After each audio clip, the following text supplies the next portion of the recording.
Totally disappointing.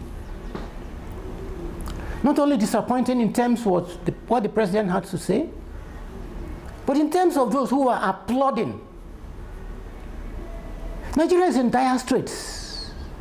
Security-wise, Nigeria is supposed to be one of the at least medium powers in the world. Nigeria is at the bottom of the world economic and developmental ladder. And all we have to hear this morning in the speech of the president were mere promises, rehash of old cliches, avoiding fundamental issues of development of the country. Totally disappointing. And now let me say this to start with.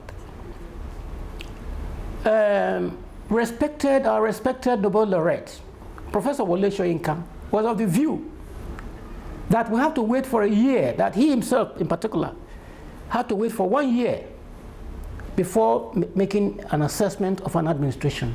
That is not our own orientation. Our own orientation is that before you come into government, you have a plan ready, and from day one, you start implementing that plan. Not to start hearing of promises. And I give you an example. Many young people who don't know what the state of education in Nigeria was at the end of military rule, second stanza of military rule in 1979. It was in total shambles because the military administration cared less about education, particularly in a highly populated state like Lagos at that time.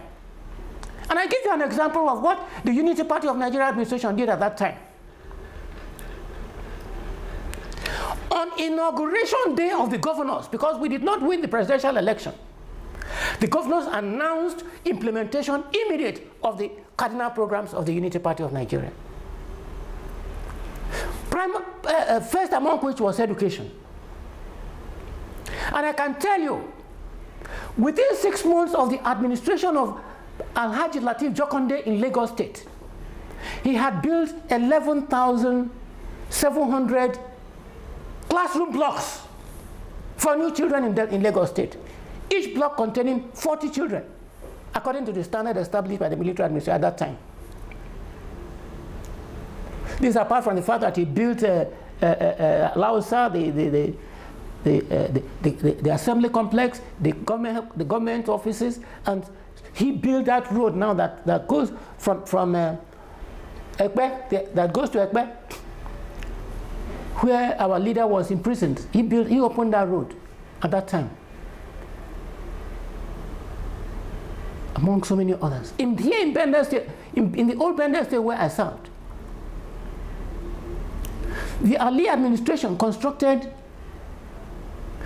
opened 663 new secondary schools. 663. I won't mention other things. Colleges of education.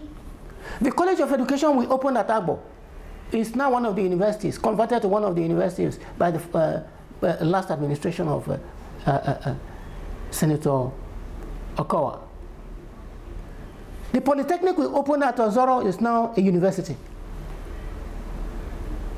And by virtue of my position in the Teaching Service Commission at that time, I was partly responsible for staffing those institutions at their takeoff point.